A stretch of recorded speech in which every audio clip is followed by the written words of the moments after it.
నమస్తే. మహీధర్స్ ప్లానెట్ లీఫ్కి స్వాగతం, సుస్వాగతం. మన సనాతన ధర్మంలో పూర్వీకులకు అంకితం చేయబడిన సంవత్సరంలోని నిర్దిష్ట కాలాన్ని పితృపక్షం అంటారు. పితృపక్షం సమయంలో పూర్వీకులు తమ వారిని కలవడం కోసం భూమి మీదకు వస్తారని కూడా చెబుతారు. ఈ సమయంలో స్నానం, దానం, తర్పణం, శ్రాద్ధ కర్మలు చేసినప్పుడు పూర్వీకుల ఆత్మ సంతృప్తి చెంది సుఖ సంతోషాలతో వర్ధిల్లేటట్లు దీవిస్తారని చెబుతారు. ప్రతి ఏడాది పితృపక్షాలు భాద్రపద మాసంలో కృష్ణపక్షంలో వస్తూ ఉంటాయి. అయితే మనం ఇక్కడ చేసే తద్దినాలు, శ్రాద్ధాలు మరణించిన మన పితరులకు ఏ విధంగా చేరతాయి? బ్రాహ్మణులకు పెట్టే భోజనం అన్ని వర్ణాల పితృదేవతలకు సంతృప్తి చేకూరుస్తుందా? వంటి అనేక ప్రశ్నలను గరుడ పురాణం ఆచారకాండలో గరుడు శ్రీ మహావిష్ణువును అడిగాడు. పితృ కార్యక్రమాలకు సంబంధించి గరుడు అడిగిన ప్రశ్నలకు శ్రీ మహావిష్ణువు చెప్పిన దివ్య సమాధానాలను ఈరోజుటి మన వీడియోలో తెలుసుకుందాము. సపిండీకరణ వార్షిక శ్రాద్ధాల తరువాత మృత వ్యక్తికి తన స్వకర్మానుసారం దైవత్వమో, మానుషత్వమో, ఇతర ఏ తత్వమో ప్రాప్తిస్తుంది కదా. ఆహారపు అలవాట్లు అందరివి ఒకలాగా ఉండవు కదా. మరి బ్రాహ్మణ భోజనాల వల్ల గాని, శ్రాద్ధ హోమాల వల్ల గాని అందరూ తృప్తిపడడం ఎలా సాధ్యం? ప్రేత రూపంలోనున్న వారిని ఉద్ధరించడానికి బ్రాహ్మణులకు పెట్టే భోజనం వారి కడుపు నింపి ఎలా ఆనందింపజేయగలదు? శ్రాద్ధాలను అమావాస్య నాడే పెట్టాలన్నది నిజమేనా? ఈ లోకంలో అంటే మృత్యులోకమైన భూలోకమనే ఉద్దేశ్యం. మనుష్యుల ద్వారా ఇవ్వబడిన హవ్య కవ్య పదార్థాలు పైలోకాలకు ఎలా వెళతాయి? వాటిని పొందేదెవరు? ఈ శ్రాద్ధాలు మృతుల కడుపు నింపడం అంటే ఆరిపోయిన దీపంలో తైలం పోస్తే వెలుగులు విరజిమ్ముతాయన్నట్లుంది. చనిపోయిన వాడు పోవలసిన చోటికి వాని కర్మఫలాన్ని బట్టి పోనే పోతాడు కదా. వాని పుత్రుని ద్వారా ఇవ్వబడిన పుణ్యకార్య ఫలాన్ని ఎలా అందుకుంటాడు? ఆ లోకం నుండి భూలోకానికి వచ్చి శ్రాద్ధంలో భోజనం చేస్తున్న పితరులను చూసిన వారెవరైనా ఉన్నారా? దయచేసి నా యొక్క విషయక అజ్ఞానాన్ని దూరం చేయండి అని విష్ణుదేవుని ప్రార్థించాడు వినతాసుతుడు. అందుకు శ్రీ మహావిష్ణువు, గరుత్మంత, మనిషి తన కర్మానుసారం దేవతలలో కలిసిపోతే శ్రాద్ధాన్నం అంటే వారసులు పెట్టే అన్నం అమృతంగా మారి వాని చేతికందుతుంది. అదే అన్నం గంధర్వ యోనిలో పడిన వానికి భోగ రూపంలోనూ, పశు యోనిలో పడిన వానికి గడ్డి రూపంలోనూ అందుతుంది. అలాగే నాగయోనిలో పడ్డవారికి వాయు రూపంలోనూ, పక్షికి ఫలంగానూ, రాక్షసునికి మాంసంగానూ, ప్రేతానికి రక్తంగానూ, మనుష్యునికి అన్నపానాదులుగానూ అందుతుందని వివరించాడు. ప్రత్యక్షంగా కనిపించేది ప్రమాణమే, కానీ దానికన్నా గొప్ప ప్రమాణం బలమైనది శృతివాక్యం. దాని నుండి వచ్చిన జ్ఞానం అమృతాదులతో సమానం. శ్రాద్ధ కర్మలలో ఉచ్చరింపబడిన గోత్రనామాదులే ఆయా పితరాదులకు హవ్య కవ్యాలనందించే ప్రాపకాలు. ఆ మంత్రాలు అచేతనాలని అనుకోకు. వాటికున్న చైతన్యం మరి వేటికి ఉండదు. సంశయము వలదు. అగ్నిశ్వాత్తాది పితృగణాలచే ఆ పితరులు రాజపదవులలో నియమింపబడతారు. వారి వద్దకు ఈ పితృపాత్రలలో విధివశాత్తుగా ప్రతిపాదింపబడిన అన్నాది అభీష్ట పదార్థాలు చేరతాయి. ఆ జీవులెక్కడుంటే అక్కడికి ఆ అగ్నిశ్వాత్తాది పితృదేవతలే అన్నాదులను తీసుకుని వెళతారు. గోత్రనామాలు, మంత్రాలే ఇక్కడి శక్తి ప్రదాయకాలు. ఇదంతా ఊహకందనంత వేగంగా జరిగిపోతుంటుంది. ఎక్కడ మృతులకు నామగోత్ర మంత్రసహితంగా శ్రాద్ధం పెట్టబడుతున్నా ఆ మృతి చెందాడనుకుంటున్న జీవి మరెక్కడ ఏ యోనిలో ఉన్నా ఈ మంత్రం చదవగానే ఆ జీవికి కడుపు నిండి తృప్తి కలుగుతుంది. సంస్కారం చేస్తున్న వ్యక్తి కుశాచ్ఛాదితమైన పృథ్వీపై జందెమును కుడి భుజంపై పెట్టుకుని 3 పిండములను పెట్టి మంత్రం ద్వారా తన పితరులను తృప్తులను చేయగలడు. ఇక్కడితడు అన్నమునే పెట్టవచ్చు గాని మంత్రబలం వల్ల అక్కడ ఏ యోనిలోనున్న పితరునికి ఆ యోని జాతి తినే పదార్థమే లభిస్తుంది. ఆవులన్నీ ఒకచోటే ఉన్నా దూడ తన తల్లిని పోల్చుకుని దాని దగ్గరికే పరిగెత్తినట్లు జీవి ఏ యోనిలో ఉన్నా ఆ పితరుల నిమిత్తమై బ్రాహ్మణులచే చేయబడిన శ్రాద్ధాన్నం గురి తప్పకుండా ఆ పితరులనే చేరుతుంది. పితృగణాలు విశ్వేదేవతలతో కలిసి శ్రాద్ధాన్నమును గ్రహిస్తాయి. వసు, రుద్ర, దేవత, పితర, విశ్వేదేవులు ఈ కర్మకు ప్రసన్నులైతే పితృదేవతలు ప్రసన్నులవుతారు. మంచి కుటుంబాల నుండి వచ్చిన పితరులు శ్రాద్ధ సమయం వస్తోందని తెలుసుకోగానే ప్రసన్నులవుతారు. తమలో తాము చర్చించుకుని వాయు మనోవేగాలతో శ్రాద్ధ కర్మ జరిగే చోటికి చేరుకుని ఆకాశంలోనే కూర్చుని బ్రాహ్మణుడితో పాటే భోజనం చేయగలరు. అయితే ఇవి అంతరిక్షగాములైన పితరులకే సాధ్యం. వారు వాయు రూపంలో వచ్చి భోజనం చేసి పరమగతిని పొందుతారు. కొందరు బ్రాహ్మణుల శరీరాలలో ప్రవేశించి భుజించి తమ లోకాలకు వెళతారు. కారణవశాన శ్రాద్ధకర్త శ్రాద్ధ కర్మలో ఒక్క బ్రాహ్మణునే కూర్చుండబెడితే ఆయన ఉదర భాగంలో శ్రాద్ధకర్త తండ్రి, దక్షిణం వైపు తాత, వెనుక భాగంలో పిండభక్షక పితరులు ఉంటారు. శ్రాద్ధ కాలంలో యమధర్మరాజు తన వద్దనున్న ప్రేతాలను పితరులను వదిలేస్తాడు. నరకలోకంలో శిక్షలను అనుభవిస్తున్న వారు ఆకలి దప్పులతో అలమటిస్తూ తమ పుత్ర పౌత్రులు తేనె కలిపిన పాయసాన్ని శ్రాద్ధంలో పెడితే ఆకలి దప్పుల నుండి విముక్తి కలుగుతుందని భావిస్తారు. శ్రాద్ధకర్తకు తన వారెక్కడున్నారో తెలియదు కాబట్టి అందరికీ మధుమిశ్రిత పాయసాన్ని పెట్టడం మేలు. అమావాస్య దినాలలో పితృగణాలు తమ వారి ఇంటి గుమ్మాల వద్ద వాయు రూపంలో దిగి ఉండి శ్రాద్ధాలను అభిలషిస్తారు. సూర్యాస్తమయం దాకా వారు అలాగే ఉంటారు. సూర్యుడస్తమించిన శ్రాద్ధ భోజనం లభించకపోతే నిరాశాపూరిత నిశ్వాసాలను బరువుగా వెలువరుస్తూ వెడలిపోతారు గాని తమ స్వజనాలను నిందింపరు, దూషించరు, శపించరు. అయినా వారి దీవెనలు లభించి మనిషికి ఇహపరాలలో పరమసుఖం కావాలంటే ఏదో తద్దినం ఏడాదికొకమారు ముక్తసరిగా పెట్టేసి ఊరుకోకుండా ప్రతి అమావాస్య నాడు పితరులనుద్దేశించి శ్రాద్ధం పెట్టాలి.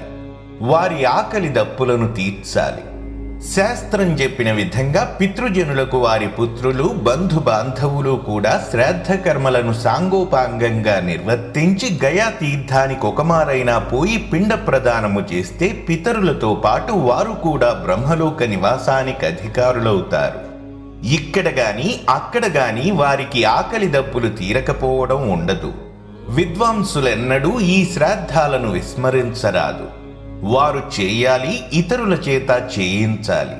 సమయానుసారం శ్రాద్ధ కర్మలు జరిగే ఇంటిలోకి ఏ దుఃఖము, అశాంతి ప్రవేశింపజాలవు. పితరులను పూజించడం వల్ల, సంతృప్తిపరచడం వల్ల మనుష్యులకు ఆయు, పుత్ర, యశ, స్వర్గ, కీర్తి, పుష్టి, బల, శ్రీ, పశు, సుఖ, ధనధాన్యాలన్నీ లభిస్తాయి. దేవకార్యానికన్నా పితృకార్యానికే మహాత్మ్యం ఎక్కువ. దేవతల కంటే ముందే పితరులను ప్రసన్నం చేసుకోవాలి. తమ పితృగణాలను, దేవగణాలను, బ్రాహ్మణులను, అగ్నిని పూజించేవారు నన్ను పూజించినట్లే. వీటన్నింటిలో నేను పూజలందుకుంటాను. శ్రాద్ధాల ద్వారా పిపీలికము నుండి బ్రహ్మదాకా అన్నింటినీ, అందరినీ ప్రసన్నం చేసుకోవచ్చు. ఈ శ్రాద్ధ కర్మ ఎంతమందిని ఎలా సంతోషపెడుతుందో ఆలోచిస్తే ఆశ్చర్యమనిపిస్తుంది. మనుష్యుల ద్వారా పెట్టబడిన శ్రాద్ధంలో నేలపై రాలిన అన్నపు మెతుకుల వల్ల పిశాచ యోనిలోనున్న పితరుల ఆకలి తీరుతుంది.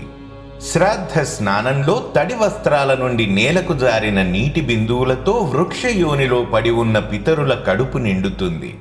ఆ కార్యవేళ నేలపై పడిన గంధజలాలు దైవత్వ యోని ప్రాప్తి నొందిన పితరులను సుఖపెడతాయి.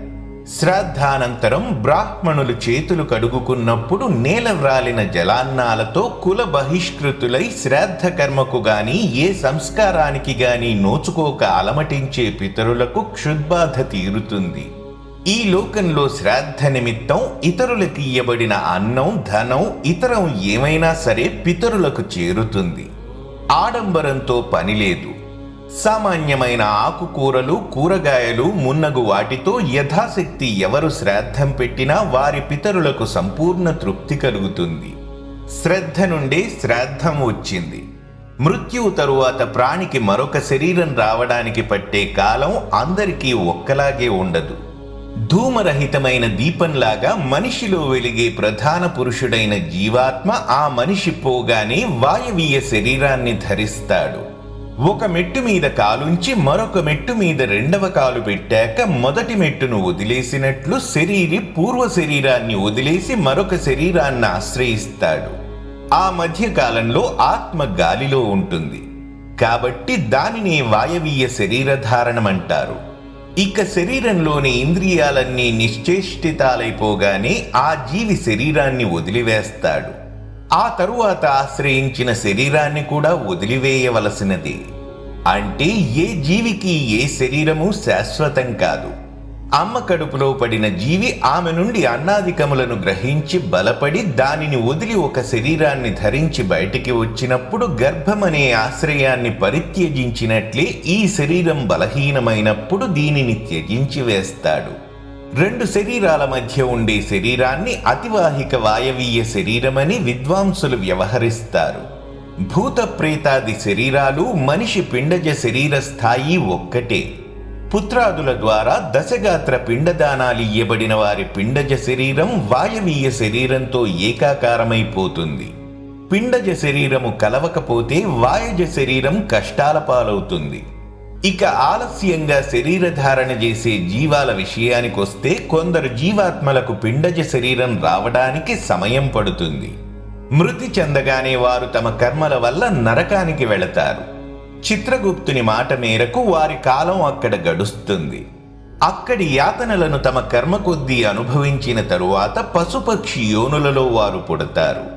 శరీరం మీద మోహం మానవులకే ఎక్కువగా ఉంటుంది. శుభాశుభ కర్మలను ఇతర లోకాలలో భోగించాక అది పోతుంది. పితృకార్యక్రమాలకు సంబంధించి సీతాదేవి గురించిన ఉదాహరణ ఒకటుంది. శ్రీరాముడు వనవాసం చేస్తున్న సమయంలో ఒకానొకప్పుడు పుష్కర తీర్థానికి వెళ్ళాడు. అక్కడ తన పితరులకు శ్రాద్ధ కర్మను చేయ సంకల్పించగా సీతమ్మ పక్వానికి వచ్చిన పండును సిద్ధం చేసింది. రామయ్య ఆజ్ఞ మేరకు ఆయనతో పాటు ఆమె కూడా దీక్షను స్వీకరించి తన ధర్మాన్ని పాలించింది. సూర్యుడు నింగి నడినెత్తిన చేరాడు. కుతుప ముహూర్తం వచ్చింది. శ్రీరాముడు ఆహ్వానించిన ఋషులందరూ విచ్చేశారు. రామచంద్రుడు తల ఊపగానే సీతమ్మ తద్దినం అంటే బ్రాహ్మణులకు అన్నం పెట్టడానికి వచ్చింది. కానీ బ్రాహ్మణుల మధ్య నిలబడి వారి వైపు చూడగానే నమస్కరించి సంభ్రమంగా దూరంగా పోయి చెట్టుచాటున తీగల మధ్య నిలబడిపోయింది. సీతాదేవి ఏకాంతంలోకి పోయినదేమిటి? బ్రాహ్మణులకు వనవాసయుక్తమైన భోజనాన్ని వడ్డించడానికి సిగ్గుపడిందేమో. సరిలే అనుకుంటూ రాముడే బ్రాహ్మణుల చేత భోజనాదులను చేయించి వారు సెలవు తీసుకుని వెళ్ళిపోయిన తరువాత సీతను కనుగొని చిరునవ్వు నవ్వాడు. ఆ నవ్వుచాటు ప్రశ్నను అర్థం చేసుకున్న సీత ఇలా సమాధానం చెప్పింది. ఆర్యపుత్ర, నేనిక్కడ ఒక గొప్ప ఆశ్చర్యం కలిగించే విషయాన్ని చూశాను. ఈ శ్రాద్ధంలో పాల్గొన్న బ్రాహ్మణుల అగ్రభాగాన నేను మా మామగారైన దశరథ మహారాజును చూశాను. ఆయన నిండు కొలువులో ఉన్నట్లే సర్వాలంకార భూషితులై దరహాసభాసుర వదనార విందులై నాకు దర్శనమిచ్చారు. వారితో పాటు మీ పితామహ ప్రపితామహులు కూడా దర్శనమిచ్చారు. ఈ నారచీరలతో మహారాజు గారి సమక్షంలో నిలబడడానికి సిగ్గుపడి నేను చెట్టుచాటుకు వెళ్ళిపోయాను. ఆ మహారాజు గారికి ఆయన దాసానుదాసులు కూడా వేలెత్తి ముట్టని అతి సామాన్య ఆహారాన్ని వడ్డించలేక తప్పుకున్నాను. తృణపాత్రలో అన్నాన్ని వేసి పట్టుకుని దేవేంద్ర సన్నిభుడైన రఘుకులాన్వయ భూషణుని ఎదుటికి ఎలా పోగలను? అందుకే ఆ మహాభాగులకు నమస్కరించి నిష్క్రమించాను. సీతమ్మ మాటలు విని శ్రీరాముడు ఆశ్చర్యపోయాడు. తన తండ్రి దర్శన భాగ్యం తన జీవన సహచరికైనా దక్కినందుకు సంతోషించాడు. గరుడ పురాణంలో శ్రీ మహావిష్ణువు వివరించిన ఈ నియమాలను పాటిస్తూ పితృపక్షాలను సక్రమంగా నిర్వహించినట్లయితే పితృదేవతలను సంతృప్తిపరచడమే కాకుండా వారి ఆశీస్సులను పొంది ఆయురారోగ్య ఐశ్వర్యాలతో తులతూగుతాము. మరిన్ని మంచి వీడియోస్తో మళ్ళీ మీ ముందుకు వస్తాను. మరి ఆ వీడియోలు మిస్ కాకూడదనుకుంటే మన ఛానల్ను సబ్స్క్రైబ్ చేసుకోండి. అలాగే వీడియోస్ని లైక్ అండ్ షేర్ చేయడం మరచిపోకండి. మీకు తెలుసుకోదలిచిన విషయాలను క్రింద కామెంట్ బాక్స్లో తప్పక తెలియజేయండి. వీడియో క్రింద డిస్క్రిప్షన్లో పొందుపరిచిన మన సోషల్ మీడియా లింక్స్ కూడా ఫాలో అవుతారని ఆశిస్తున్నాను.